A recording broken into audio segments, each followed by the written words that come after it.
ଆସନ୍ତୁ ବିଶ୍ୱ ଏବଂ ଭାରତର କିଛି ମୁଖ୍ୟ ଘଟଣା ଉପରେ ଏକ ସଂକ୍ଷିପ୍ତ ନଜର ପକାଇବା। ଆମେ ରାଜନୀତି, ଅର୍ଥନୀତି, ଟେକ୍ନୋଲୋଜି, ସ୍ୱାସ୍ଥ୍ୟ ଏବଂ ଶେଷରେ ସଂସ୍କୃତି ବିଷୟରେ ଆଲୋଚନା କରିବା। ତେବେ ବିଶ୍ୱ ରାଜନୀତିରେ ଚାଲିଛି କ'ଣ? ଶାନ୍ତି ପାଇଁ ପ୍ରୟାସ ନା ଆହୁରି ଉତ୍ତେଜନା?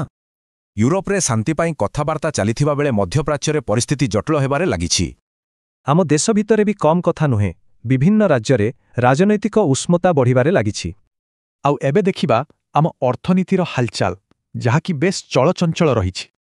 ଦେଶର ଅର୍ଥନୀତି ଆଗକୁ ବଢ଼ୁଛି ସତ, କିନ୍ତୁ ଟଙ୍କାର ମୂଲ୍ୟ କମିବାଟା ଏକ ବଡ଼ ଚିନ୍ତାର କାରଣ। ଏହାରି ଭିତରେ ଭାରତ ବଡ଼ ବଡ଼ ଦେଶ ସହ ନୂଆ ବାଣିଜ୍ୟ ଚୁକ୍ତି ପାଇଁ ଜୋରଦାର ଚେଷ୍ଟା କରୁଛି। 25%। ଏହା ହେଉଛି ମେଡ୍ ଇନ୍ ଇଣ୍ଡିଆ ଇଲେକ୍ଟ୍ରୋନିକ୍ସ ରପ୍ତାନୀରେ ଆସିଥିବା ବଡ଼ ବୃଦ୍ଧି। ଏଥିରେ ସବୁଠୁ ବଡ଼ ଭାଗ ହେଉଛି ସ୍ମାର୍ଟଫୋନ୍ ଆଉ ଘରକରଣା ଜିନିଷପତ୍ରର। ତେବେ ଆମ ଭବିଷ୍ୟତକୁ କିଏ ଗଢ଼ୁଛି? ଟେକ୍ନୋଲୋଜିର ନୂଆ ଆବିଷ୍କାର ନା ଜଳବାୟୁର କଠୋର ବାସ୍ତବତା?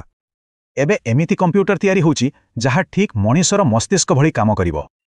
ଆଉ ସେପଟେ MITର AI ସିଷ୍ଟମ ମାତ୍ର କେଇ ସେକେଣ୍ଡରେ 3D ମ୍ୟାପ୍ ତିଆରି କରିଦେଉଛି।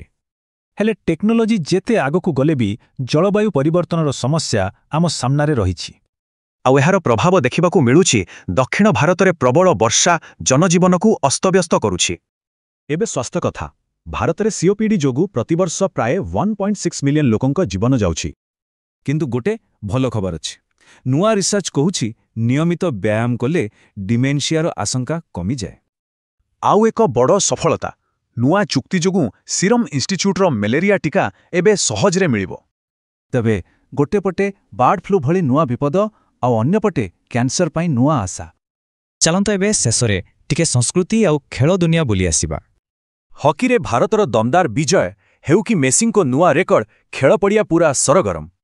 ମନୋରଞ୍ଜନ ଦୁନିଆରେ କିନ୍ତୁ ଗୋଟେ ବଡ଼ ପ୍ରଶ୍ନ, AI କ'ଣ କେବେ ମନୁଷ୍ୟର ଭାବନାକୁ ବୁଝିପାରିବ? ତେବେ ଏତେ ସବୁ ଘଟଣା ଭିତରେ କେଉଁ କାହାଣୀଟି ଆମ ଆଗାମୀକାଲି ପାଇଁ ସବୁଠୁ ଗୁରୁତ୍ୱପୂର୍ଣ୍ଣ ହେବ?